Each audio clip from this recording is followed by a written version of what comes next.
There is a moment in a crowded hall when the noise stops. Not because anyone calls for quiet, because 100 people all notice the same thing at the same instant, and the sound goes out of the room the way water goes out of a cracked bowl. The laughter first, then the talking, then the small sounds underneath that nobody hears until they are gone. The knife on the plate, the cup set down, the flute at the far end getting halfway through a bar and stopping. The fire is still crackling. The fire does not know. And in that silence, there is one sound left, and it is a small one. Something round is rolling across a stone floor. Hold it there. Let it roll. We are not going to look at what it is yet, because to understand what happens in the next few seconds, you need to know who is in this room and why they are here, and which of them was not asked to come. Let yourself get comfortable. Whatever you are lying on, let it take a bit more of your weight than it is taking now. Tonight is about the smallest object in Greek mythology and the largest thing that ever came out of one. A piece of fruit on a floor at a wedding, and 10 years of war, and a burned city, and 1,000 ships, and a set of stories that people are still telling 3,000 years later. And it is a story about hospitality, which sounds like a small subject, and is not. In that world, who you let into your house, and how you treat them once they are in, and what you owe someone who has eaten at your table, those were not manners. They were the load-bearing walls. Take them out, and everything comes down. Watch how many times tonight someone is invited or not invited, or welcomed, or received into a house, and then abuses it. Almost every turn of this story is a door being opened or closed. Before we go up the mountain, one small thing, gently. If these long nights help you sleep, tapping like helps this quiet channel find other people who are awake at this hour. And I always like knowing who is out there. Leave your town and the time on your clock in the comments, and I will read them in the morning with the shutters still closed. Now, the wedding. It is on a mountain in the north of Greece, in early summer, in the open air outside a cave. The mountain is Pelion, a long wooded ridge that comes down almost into the sea, so that from up here, you can look one way into beech forest and the other way straight down onto blue water with the white line of surf drawn along the shore. The air at this height is different, cooler by 10 degrees, thinner, carrying the resin of the pines and the sharp green smell of the wild herbs that grow all over these slopes, dittany and savory and thyme, crushed under 100 pairs of feet. There are tables set on the grass. There is a cave behind them with its mouth swept clean. It is the best attended wedding there has ever been, and the last of its kind, and everybody present knows it. This is the day gods and mortals sat down and ate together in the open, without disguise, without one of them pretending to be a beggar or a swan or an old woman at a well. And after this, it does not happen again. The groom is a mortal man. He is a decent king of a small northern people, competent, well-liked, no longer young. He has done nothing extraordinary except be chosen. The bride is a goddess of the sea, one of 50 daughters of an old sea power, and she can change her shape into anything: fire, water, a lioness, a serpent. And she did, on the day he was told to catch her, and he held on through all of it, because those were his instructions. She did not want this marriage. And the reason she is being married to a man, rather than a god, is that there was a prophecy about her son, and the prophecy said he would be greater than his father. And the king of the gods heard it, and did the arithmetic, and arranged for the father to be small. That is a story we followed on a different night. Tonight, it only matters as the reason all these people are on this mountain. So the greatest wedding in the world is being held to diffuse a prophecy, and the bride is unwilling, and the groom is out of his depth. That is what the invitations went out for. Everyone came. The 12 of them came down off their own mountain in the south and arrived in the way gods arrive in these stories, which is to say that they were suddenly there and nobody could say from which direction. The sea powers came up out of the water, 50 sisters of the bride, and the old man of the sea, their father, and the whole company of them, walking up out of the shallows and up the mountain path, with their hair still wet. The 9 goddesses of song came, and they sang, and what they sang was a wedding hymn that a later poet said was about the son who would be born from this marriage, sung to a bride who did not want him, at a feast celebrating the arrangement made to keep him harmless. The Fates came too, in some tellings, and sang along with them, which nobody at the time seems to have found ominous. And the host, in a sense, is the one who lives in the cave. He is a centaur, and he is not like the other centaurs, who are a rowdy and dangerous crowd, famous chiefly for ruining a different wedding. This one is old and gentle and the most learned creature alive. He knows medicine, herbs, setting bones, wounds, fevers, and music, and hunting, and astronomy, and the raising of boys. Half the heroes of Greece were brought to this cave as children and handed over to him. Fathers rode up this mountain with a child on the saddle and left them here for years.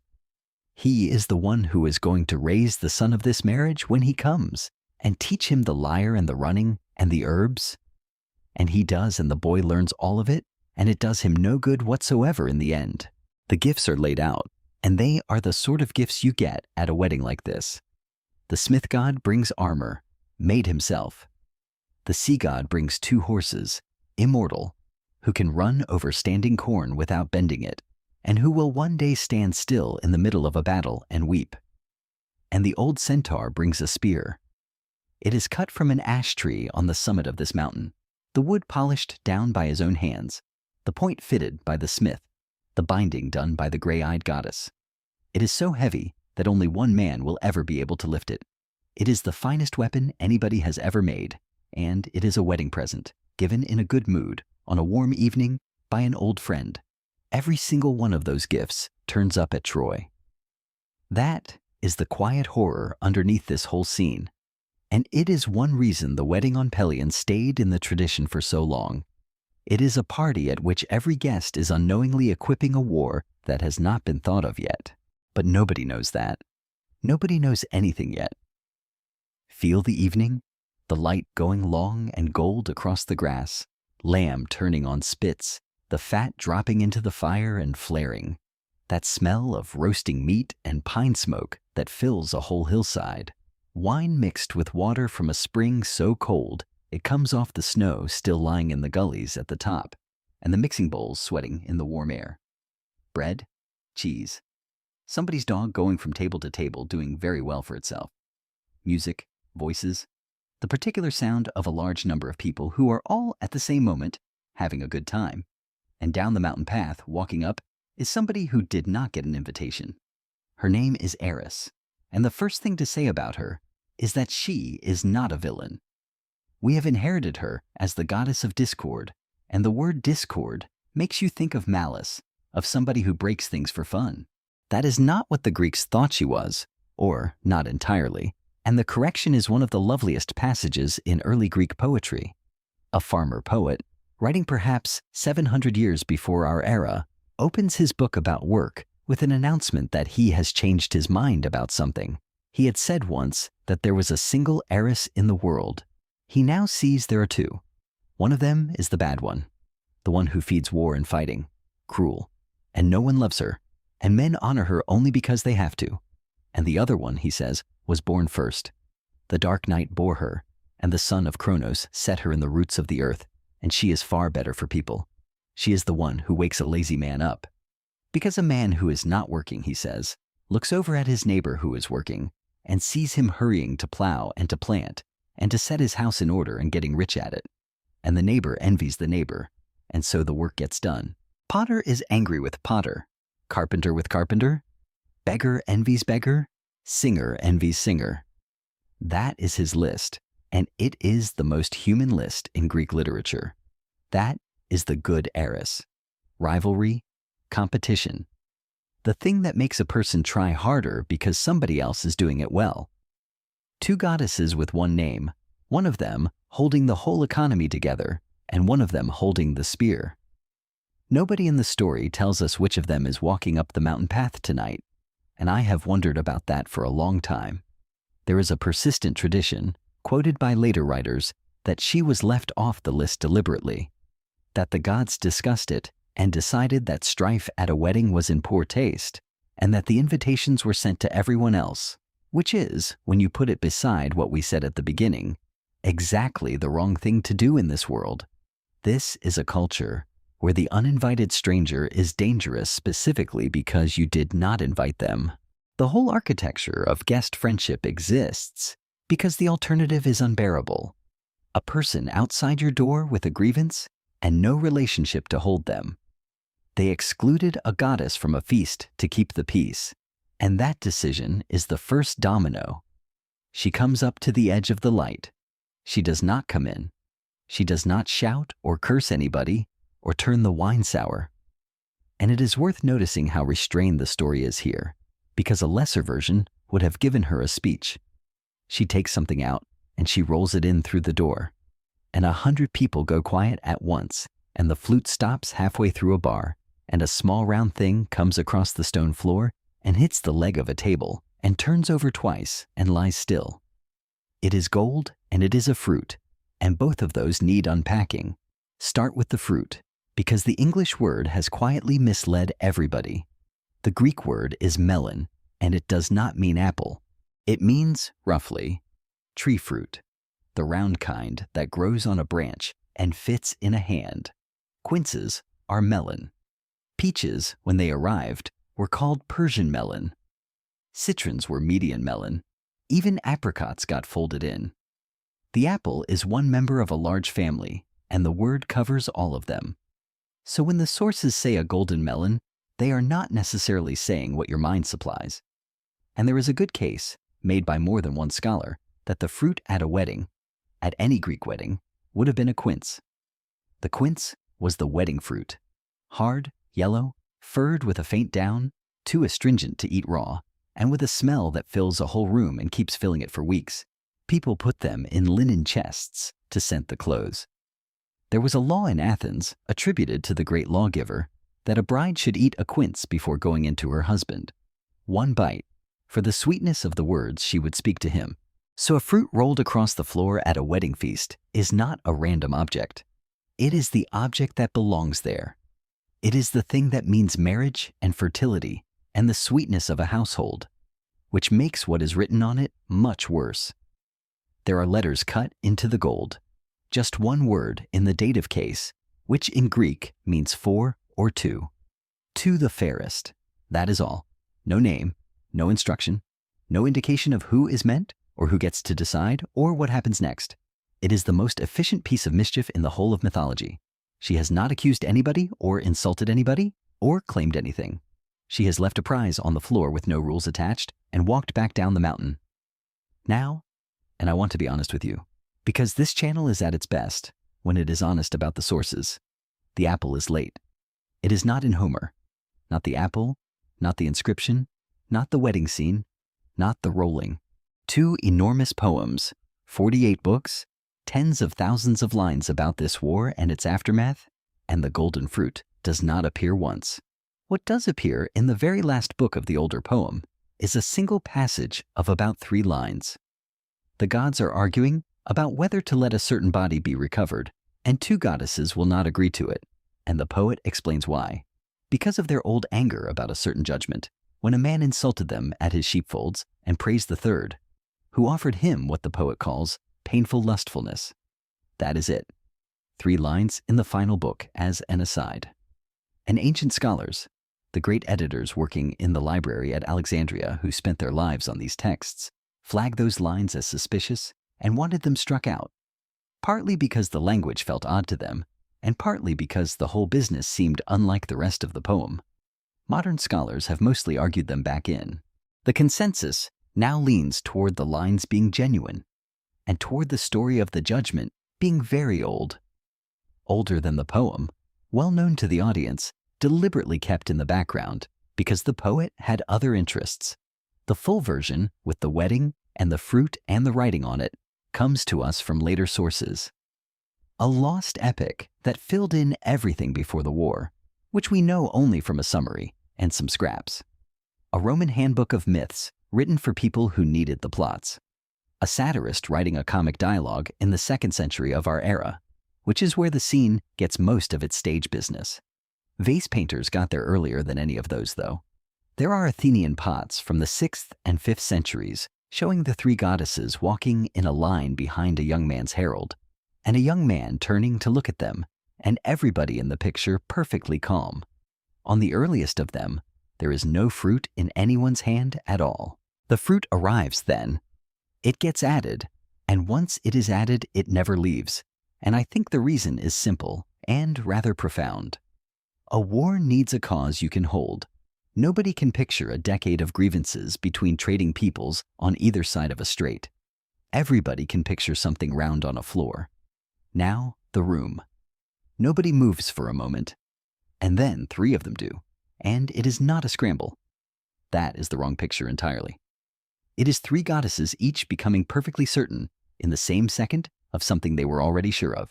The queen of the gods, the wife of the king, the goddess of marriage and of oaths between husbands and wives, at a wedding, in her own element. The gray-eyed one, born from her father's head fully armed, the goddess of the craft in warfare and the craft in weaving, and the craft in everything, who has never lost an argument, and the goddess of desire who came out of the sea and whose entire domain is the thing the inscription is about. Some later writers add a detail I find perfect, that each of them assumed the fruit was hers, and that the argument only began because they were all correct in their own terms. The word on the apple is vague enough to be true 3 times, and they take it to the one person who can settle it, which is the king of the gods, and he looks at his wife and at his daughter, and at the goddess he has never once been able to say no to, and he refuses. He is the god of judgment, of oaths, of the arbitration between parties. His whole authority rests on being the one who decides. And in the one case in all of mythology where he is asked to decide something with no fact in it, a matter of pure preference, where any answer makes 2 enemies for eternity, he declines. It is the single most sensible thing anybody does in this story. But he does not simply hand the fruit back and tell them to forget it. He appoints a judge. He sends for the quick god, the messenger, the one who walks people from one world to another, and he tells him to take the 3 of them east, across the water, to a mountain above a city on a plain, and to find a young man who is keeping cattle on the slopes there and to put the decision in his hands. And when they ask why that one, the answer, in the tradition, is a good one. They say he is known to be a fair judge. There is a story behind that, and it involves a bull. He should not be alive. That is where his story starts, and it starts before he was born, with his mother asleep in a painted room in a very rich city. She dreams that she gives birth to a torch, not a child, a burning brand, and the fire goes out of her and runs through the streets and up the walls and takes the whole city and everything in it. She wakes her husband. He calls for the interpreters because they had them, and they were part of the household of a king the way a doctor or a scribe would be, and the reading comes back unanimous. The child will destroy the city. And so the thing is done, that gets done in these stories, and the family hands the newborn to a herdsman with instructions. He takes him up the mountain. He cannot do it. He leaves him instead in a hollow on the slope, which was the technical compromise of the ancient world, not killing exactly, but leaving to the elements, and goes back down. And when he climbs up again 5 days later to collect the body, the child is alive, and a she-bear has been feeding him. That is the version most often told. Some sources have it differently and leave the bear out, and the herdsman simply takes pity on the first day and never goes back down at all. Either way, he raises him. On the mountain, in a stone hut, with cattle. Understand what a herdsman's life is, because he spends his whole boyhood in it. And it is the reason he is standing on that hillside on the afternoon when 3 goddesses arrive. You are up before the light. The cattle are in a rough enclosure of piled stone and thorn, and the smell in there in the morning is warm and heavy, dung and breath and hide and crushed grass. You take them up as the sun comes over the ridge, and the dew is still on everything, and your legs are wet to the knee within 100 paces. There is a spring halfway up with a stone basin under it, worn smooth, and the water comes out of the rock, cold enough to make your fingers ache. There are oaks, great old ones, spaced out on the upper slopes, and you sit under them in the middle of the day with your back against the trunk and the flies going, and the sound of the herd tearing at the grass. And you can see from up here the whole plain below, and the 2 rivers on it, and the walls of a city about 2 hours' walk away, and the sea beyond that. He grew up looking at that city every day without knowing what it was to him. He was good at the work. He was known for it. The sources call him a fine young man, and he had defended the herds against cattle raiders more than once, and he had a nickname on the mountain that meant something like protector, and he had a wife or something like one, a nymph of the mountain, a daughter of one of the rivers on the plain, who knew every herb on those slopes and could heal any wound with them. They lived together up there for years and were, by every account, happy. Remember her. She comes back at the very end, and it is the saddest thing in the story. Now the bull. He kept a champion among his cattle. A great bull he was proud of, and he used to set it against other men's bulls in the informal way that herdsmen do. And it always won. He got confident enough to offer a prize, a gold crown to any bull that could beat his. And one day, a stranger's bull is brought up the mountain, and it is magnificent beyond anything, and it wins. And the young herdsman, who has every reason to fudge it, who set the terms himself and has to pay from his own pocket, who is standing among his own friends, hands over the crown without a murmur. The stranger in the story was the war god in a borrowed shape, checking. And the report goes back that there is a young man on that mountain who will judge honestly against his own interest, which is why he is chosen.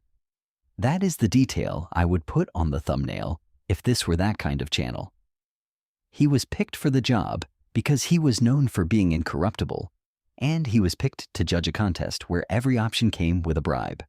Now put yourself on the slope with him.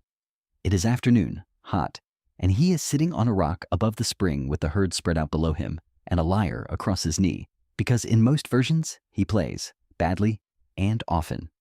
The light changes. That is how these arrivals are always described, and I have never found a better way to say it.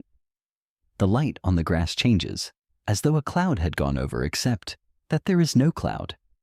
A young man is standing on the path who was not there. He has a traveler's hat pushed back and a staff with 2 snakes worked into it, and he is smiling, and he is not out of breath despite the climb. He explains the situation briefly. He holds out the fruit, and behind him, coming up the path, are 3. He drops the lyre. In one telling, he actually runs and has to be called back, which is the most believable detail in the entire episode. They come to the spring and they wash.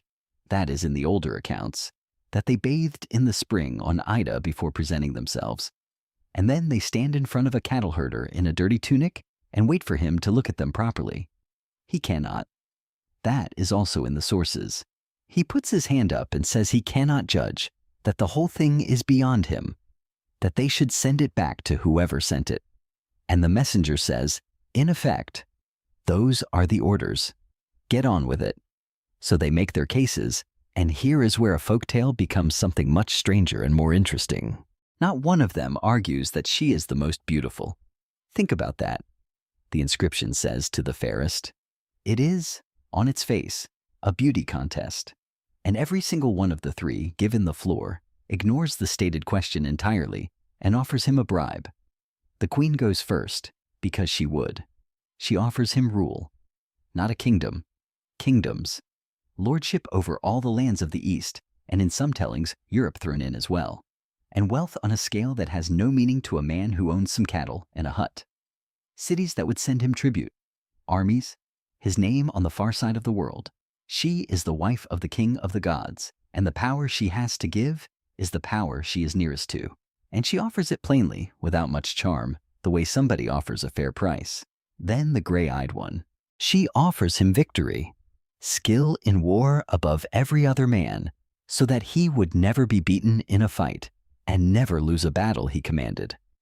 And with it, in most versions, the other half of her domain, wisdom and the crafts, and the ability to do anything well, to be the best at whatever he chose to do, to be, in effect, unbeatable. And then the third, she offers him a woman, not any woman, the most beautiful mortal woman in the world by name, a queen in a city in the south of Greece, married to a king there whose beauty is already famous enough that every man in this story knows exactly who is meant the moment the name is said. Note what she is actually offering. Not love, not happiness, not a marriage. A person who belongs to a household in another country, handed over as a prize. And she says nothing about how that would work. Now, before we let him choose, stay up here on the mountain a moment, because what the ancient world made of this scene is more interesting than the scene itself. By the Roman period, the story had hardened into a piece of moral philosophy, and it was taught in schools. 3 goddesses, 3 offers, and the 3 lives a man can choose between. The life of power and public honor, the life of wisdom and achievement, and the life of pleasure. It became a set exercise. Which would you take and why? Students wrote it out. Teachers marked it. The great satirist, who gives us the fullest comic version, has the goddesses squabbling and bargaining like women at a market, and it is very funny. And it is also, read a second time, quite bleak, because everyone in it is corrupt and nobody notices. The tragedians were harder on it than that. In one play, an old queen standing in the ruins of her burned city refuses the whole story outright. She says it is nonsense, that no goddess would come to Ida to be judged by a herdsman, that the gods do not behave like that, and that what really happened is much simpler. A young man saw a beautiful woman in a rich house and wanted her, and afterwards everyone dressed it up as fate to avoid saying so. That speech is nearly 2,500 years old, and it is the oldest recorded case of somebody in the audience refusing to accept a myth. And a 20th century comparativist looked at the 3 offers and saw something else entirely, which is a very old pattern that turns up across a whole family of ancient cultures. 3 functions, the sovereign, the warrior, and the producer of abundance, laid out as a set of choices. On that reading, the scene is not about a beauty contest at all. It is a young man being shown the 3 ways a society can be organized and being asked which he values. He values the 3rd. Watch what a Greek audience heard in that, because it is not what we hear. We are trained by 2,000 years of romance to think that choosing love over power is the good answer. It is the answer in almost every story we tell now. They heard the opposite. They heard a man offered rule and offered excellence, and choosing instead to be given a woman he had not met, refusing responsibility, refusing effort, taking the option that required nothing of him and cost somebody else everything.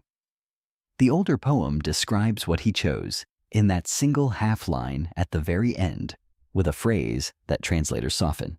It calls it the thing that brings painful longing. There is nothing admiring in it. And there is one more sting, and it is a matter of simple fact rather than interpretation. She was already married. Everybody on that hillside knew it. The goddess offering her knew it. The young man accepting knew it, or would as soon as he asked one question. There is no version of this in which she is available. So the offer is not the promise of a wife. It is the promise of somebody else's wife, in somebody else's house, in a country he has never been to, which means that the deal he is being offered is, from the first second, the deal to violate the one law we started tonight with. He takes it. The fruit goes into her hand. She says something gracious. The other 2 say nothing at all, which is worse, and turn and go down the mountain. And the older poem, the one that will not tell us any of the rest of this, does tell us what those 2 carried away from that afternoon and how long they carried it. The whole way through that enormous poem, whenever the war goes badly for the city on the plain, it is those 2 who are pushing. They lobby, they intervene, they break truces. They argue with the king of the gods and wear him down over 10 years. And when he finally offers a compromise, name any city of mine you like, and I will let it be destroyed. The queen of the gods names 3 of her own favorites without hesitating. So long as she gets this one, at the end, when the war is over and the man who defended that city is dead, and his father comes to beg for the body, they are still refusing. 10 years, a burned city, and they are still angry about a piece of fruit awarded on a hillside by a young man with a lyre. That is where the poet finally tells us why. He comes back down the mountain in the evening with the cattle and puts them in the enclosure and does not tell anybody. He goes back to being a herdsman, and for a while, Nothing happens at all. Then there are games in the city on the plain. Funeral games, held every year in memory of a boy the royal family lost long ago, which is to say in memory of him, though nobody up on the mountain has worked that out. And the officials come up the slope to requisition a bull for the prizes, and the one they pick is his. So he walks down after it to see where his own animal has gone, and finds a stadium and a crowd and a set of contests, and enters them and wins. Boxing, running, all of it. Beats the king's sons, beats the champion of the city, a nobody from the hills in a herdsman's tunic, taking every event in front of the whole population. One of the princes reaches for a sword about it. He runs and takes hold of an altar, which is the correct move because a suppliant at an altar cannot be touched. And then his sister recognizes him, the one who sees things. She looks at him and knows immediately and completely who he is and what he is going to cause, and she says so out loud in front of everybody. And nobody believes her, because nobody ever believes her, which is her particular curse and a story for another night. But the herdsman who raised him is there, and he confirms the plain facts and produces the rattle or the swaddling cloth or whatever token the version requires. And the king and queen, who exposed this child on a mountainside precisely so that the city would not burn, take him back into the house with tears and a feast. That is the second door in this story, opened deliberately by people who had been told, his mother in particular. She had the dream. She had the interpretation. She gave the order herself. And when the boy is standing in front of her, grown, alive, she does exactly what any mother would do, and the city is finished from that afternoon onward. Some readings hold that this is the real subject of the whole Trojan cycle, that everyone in it is warned, precisely and in advance, and everyone proceeds anyway, and that the poets kept the warnings in the story not as suspense, but as a kind of statement about people. Up the mountain, the nymph knows what has happened before he tells her. She has the gift too, in a smaller way, and she tells him not to go on the voyage he is about to take. She tells him what will come of it. And then, because she loves him and knows he will go anyway, she tells him one more thing, that if he is ever wounded, badly, and nothing else can save him, he should come back up this mountain and find her because she is the only one in the world who will be able to heal it. He says he will. He goes down to the shore and the shipwrights start work. Feel that beach for a moment, because it is the last calm scene we are going to get. Timber coming down from the slopes of Ida, pine and fir dragged by oxen, the chalk of adzes, the smell of fresh-cut resinous wood in the sun, and pitch heating in a pot, and shavings underfoot, and men calling numbers to each other across a half-built hull. His sister comes down to the shore and tells them all to stop. His brother, who reads omens, says the same. Neither is heeded.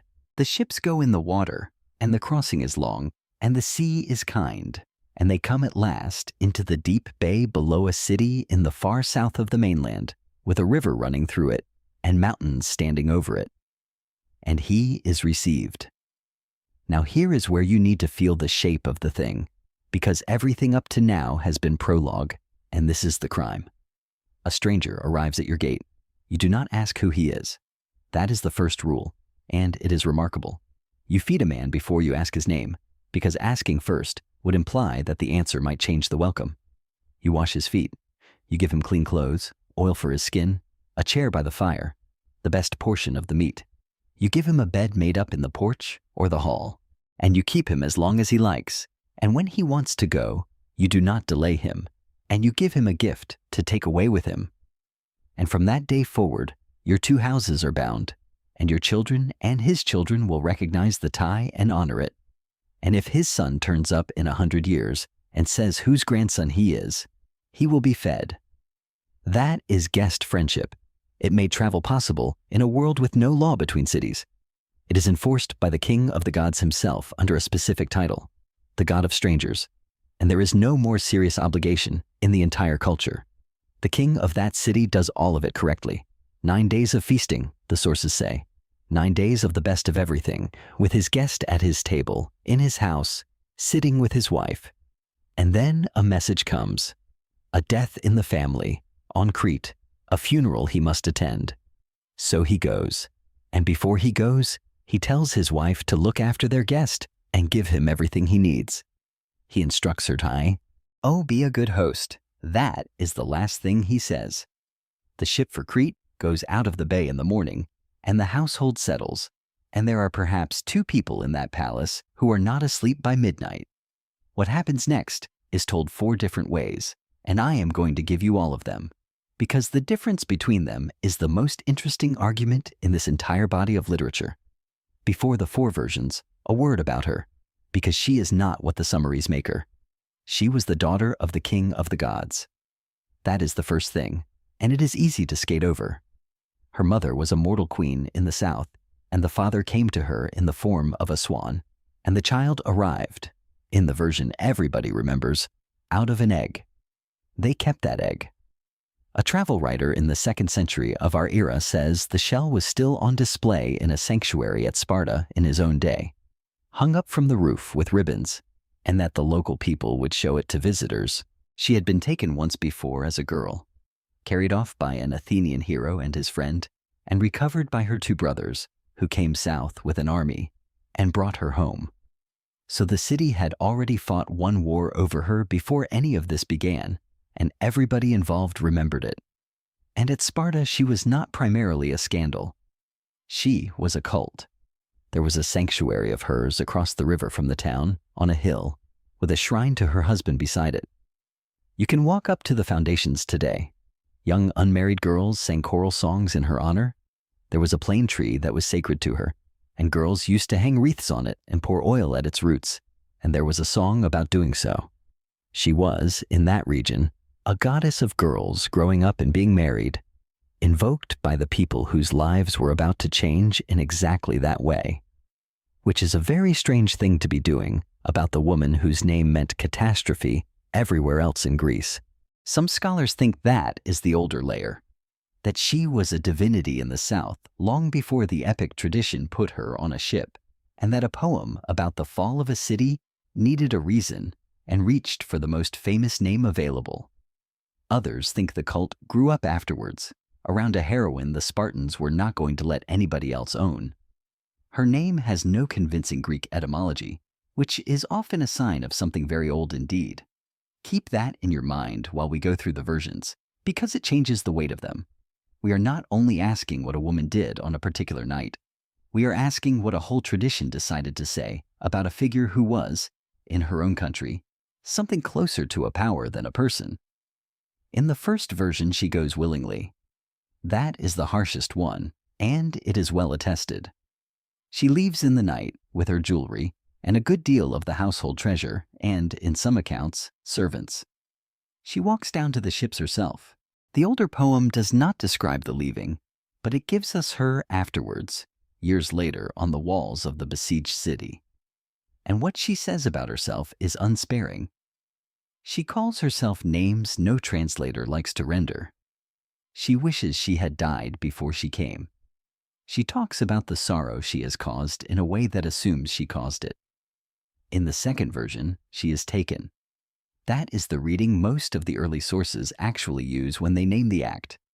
The word is closer to seizure than to elopement.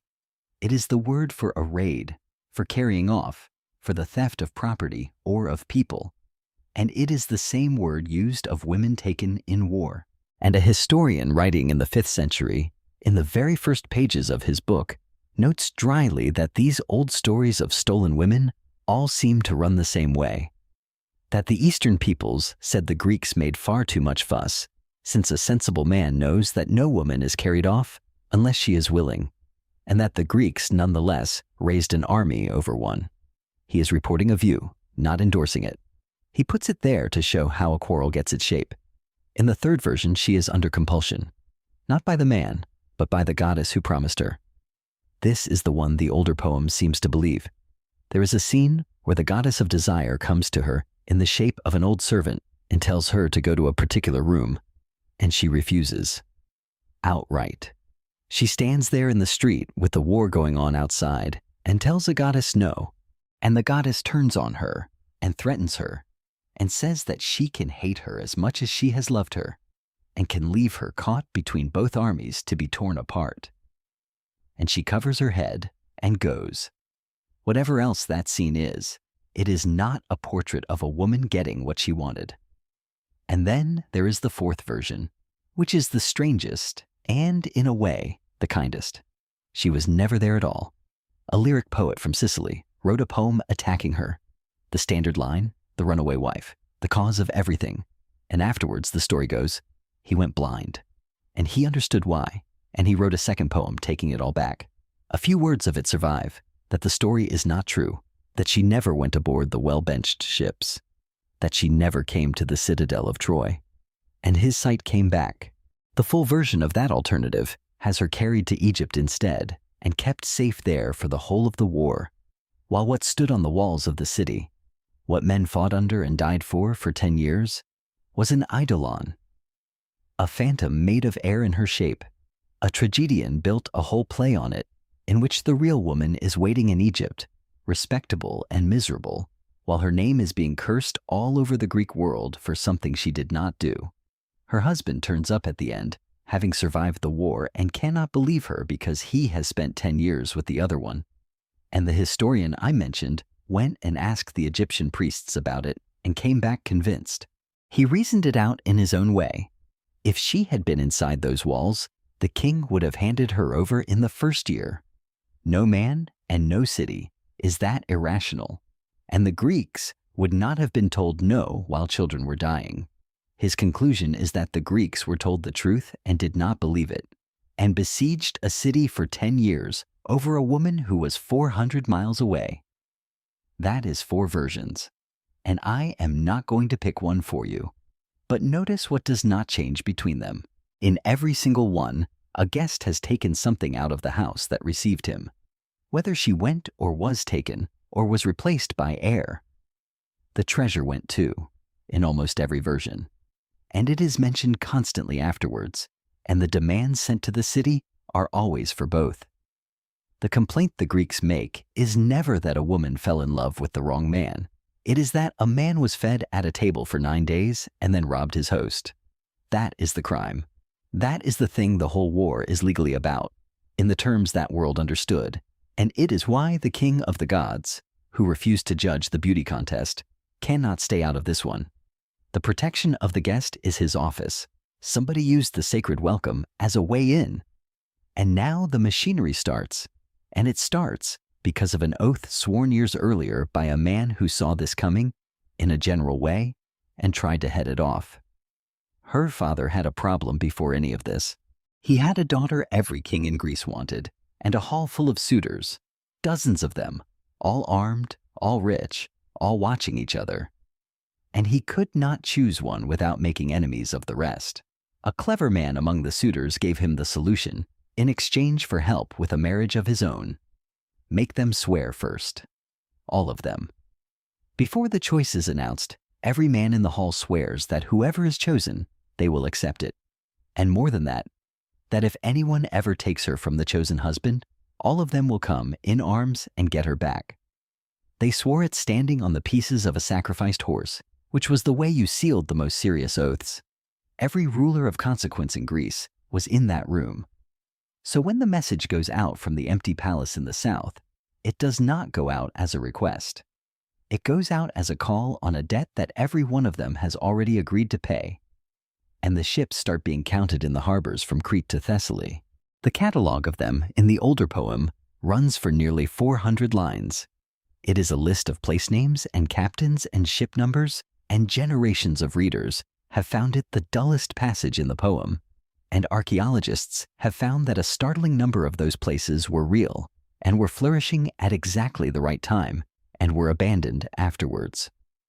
One more door before the fighting, and it is the one that closes hardest. Before a single ship sailed, the Greeks sent an embassy. 2 men, the wronged husband himself and the cleverest man in Greece, went to the city alone as envoys and asked for the woman and the treasure to be returned. That was the correct procedure. You ask first. Armies are expensive, and everybody knew it.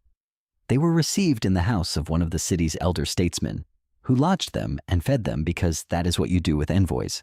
And then they went before the assembly and made their case, and the older poem has a lovely aside about how they spoke. one of them plain and brief and to the point, the other one standing with his eyes down and the staff held stiff in his hand, like a man who had never spoken in public, and then opening his mouth and the words coming down like snow in winter, and nobody in the hall able to look away. It made no difference. The assembly refused, and a faction in the city wanted to go further than refusing. They proposed killing the envoys where they stood. That is as far outside the law as it is possible to go. Heralds and envoys were sacred. They carried a staff that made them untouchable. Killing one was the kind of thing that got a city talked about for centuries. The old statesman who had housed them stood up and stopped it, and got them safely out of the gates. And years later, when the city fell, the Greeks marked his door and left his household unharmed. The one house in the whole place that was spared because of what he did that afternoon. So the last chance to prevent the war is refused, and the refusal comes within a vote of a second violation of the same law that started it. The story never lets that thread go. We are not going to fight the war tonight. It is 10 years long, and it is loud, and there are better nights for it. What I want you to have is what became of him. The young man on the hillside with the lyre, because the poets were merciless about it in a very particular way. They made him useless, not evil, useless. In the older poem, he is a beautiful, well-dressed, perfectly pleasant man who is not much good in a fight and knows it. His own brother, the great defender of the city, the one everybody in the audience loves, turns on him at one point and says the thing to his face, that he is fine to look at and a fine seducer, and that it would have been better for everyone if he had died unmarried before he ever caused this. And he agrees. That is the awful part. He does not argue. He says his brother is right, and that his heart has never been the kind that stays hard. And then he goes and puts on his armor and comes out shining like a stallion let out of a stable. And everyone in the poem watches him come and thinks the same thing. He fights a duel with the man whose house he robbed. It goes badly for him almost at once. The older man gets a grip on his helmet strap and starts dragging him bodily across the ground toward the Greek lines by the throat. And he is only saved because the goddess who promised him snaps the chin strap and lifts him out of the dust in a mist and sets him down in his own bedroom, unhurt. His wife comes back to find him there, having watched from the wall, and the poem gives her a line that has never lost its edge. She asks whether he has come back from the fighting and says she wishes he had died out there at the hands of the better man. That is his marriage after 10 years. He does one great thing, and he does it with a bow from a distance, and it is the most famous shot in the world. The best fighter on the other side, the son of that wedding on Pelion, the boy the old centaur raised with herbs and the lyre, goes down with an arrow in the one place on him that could be hurt. And the arrow came from this man's hand, and in most versions, a god guided it. So the marriage arranged to prevent a prophecy and the fruit, rolled across a floor, meet at last in the death of one young man at the hands of another.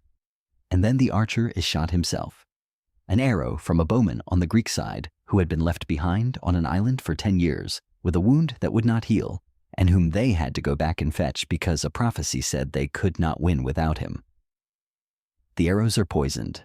The wound will not close. He is carried into the city, and the doctors cannot do anything, and the pain goes on, and then he remembers. He has himself carried up the mountain.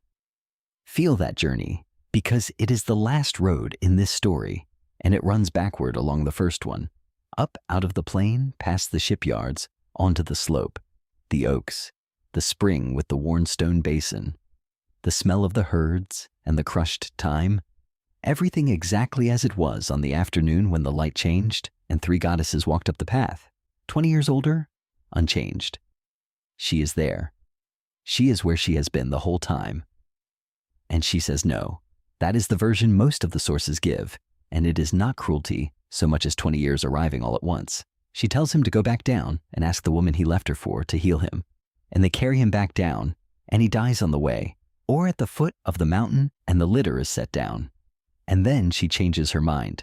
Too late in every version, always too late, and comes down after him with her herbs and finds them building the pyre. What she does then differs by teller, and all of the endings are of a kind, and none of them is what I want you to fall asleep on. Some traditions claim she was the one who taught him the healing arts in the first place, in those years on the mountain, and that he simply never learned enough. What survives, whatever version you take, is the shape. A man who was offered rule and offered mastery, and chose instead a promise made about somebody else, and who ended by asking the person he had actually loved and had actually been happy with on an ordinary mountain, doing ordinary work, to undo it. The fruit itself had a long afterlife, and it is worth 2 minutes because it went further than any other object in Greek myth. The phrase entered Latin, and from Latin it entered every language in Europe, the apple of discord, a small thing thrown in among people who were getting on perfectly well, which they then cannot leave alone. It became the standard way of describing a disputed province, a contested inheritance, a piece of legislation that splits a party. Diplomats used it for centuries in dispatches, and journalists still reach for it, usually without any idea that they are describing a wedding on a mountain in Thessaly. The painters could not leave it alone either. The judgement on Ida is one of the most painted scenes in Western art, for a reason that has more to do with the demands of the market than with mythology. It is the one classical subject that legitimately requires 3 figures in a landscape being looked at. Every major workshop produced one, some of them produced dozens, and in 2005, when astronomers found a body out past the orbit of the furthest planet, one large enough that it forced a formal argument about what the word planet even means, and ended with the demotion of a planet that generations of children had learned by heart. They gave it a name. They called it Eris, because the discovery caused a quarrel, and they named its moon after her daughter, who in the old poem is the spirit of lawlessness, the breakdown of good order. There is something very pleasing about that. 3,000 years on, a committee of astronomers reached for exactly the right name, for exactly the right reason, and everybody who heard it understood immediately. The object she rolled across the floor is still doing its work. So, did an apple start a war? Obviously not, and everybody who told this story knew it, and that is not the reason they kept telling it. There was very probably a real city on that hill. It was excavated in the 19th century by a man who was wrong about almost everything and right about the main thing, and it has been dug ever since. And there are 9 or 10 cities stacked on that mound, one on top of another, and at least one of them was burned at roughly the right period, with sling stones lying in the streets and bodies not properly buried. Why it burned? Nobody can tell you. It sat exactly where the trade route from the Northern Sea comes through a narrow strait into the wider one, in a place where the current runs hard against you and the wind blows the wrong way for much of the sailing season, so that ships had to wait, sometimes for weeks, on that shore.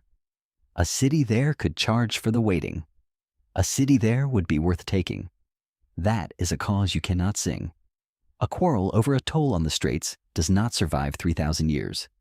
It does not get painted on pots or carved on temples or memorized by boys in schoolrooms. It cannot be told to a listener who is falling asleep. A piece of fruit on a floor with 2 words written on it can be held in one hand, and once you have it in your hand, you can carry the whole war with it.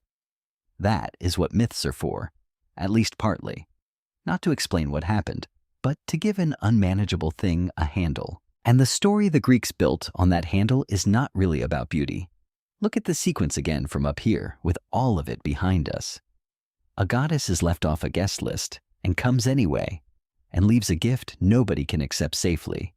A king refuses to make a judgment and passes it to somebody with nothing to lose, who turns out to have everything to lose. A family is told what their child will do and takes him back into the house anyway. A guest is fed for 9 days and robs the man who fed him. An oath sworn years earlier by people who have forgotten it drags every kingdom in Greece across the sea, doors all the way down. Opened to the wrong people, closed against the wrong people, and one of them opened out of simple love by a mother who had already been told. The Greeks did not think hospitality was a nicety. They thought it was the only thing standing between a traveler and being killed for his cloak, and they put their highest god in charge of it. And they wrote the greatest of their stories about what happens when it is broken. And the older heiress, the good one, the sister, is still down there in the roots of the earth doing her ordinary work, making the potter envy the potter and the neighbor envy the neighbor, and the fields get plowed. The other one only had to walk up a hill once. Come back to the mountain now and let all of it go. It is the same slope above the same plain, and it is night, and the herds are folded, and the fires in the city below have burned down to almost nothing. There's an orchard on the lower ground where the soil is deeper. Quinces, most of them, and the fruit is on the trees, hard and yellow and heavier than it looks, and the leaves are still. If you stand under them, you can smell it. That dense, sweet scent that gets stronger as the night cools. The one people used to pack into linen chests so their clothes would carry it for months. Nothing is going to be picked tonight. Nothing has been written on anything. Above the ridge, the sky is completely clear, and there is a cold, small wind coming down off the summit that smells of stone and pine, and you can hear the spring somewhere below going over its basin the way it has since before anybody in this story was born, and the way it will after all of them are gone. The cattle shift in the pen. A dog turns round twice and lies down. Let your hands unclench. Let whatever you have been carrying today be set down on the grass where you can find it in the morning. There is nothing on the floor. Nobody is waiting at the edge of the light. The feast is over, and everybody went home, and the fire has gone quiet. Breathe out slowly and let the mountain hold you.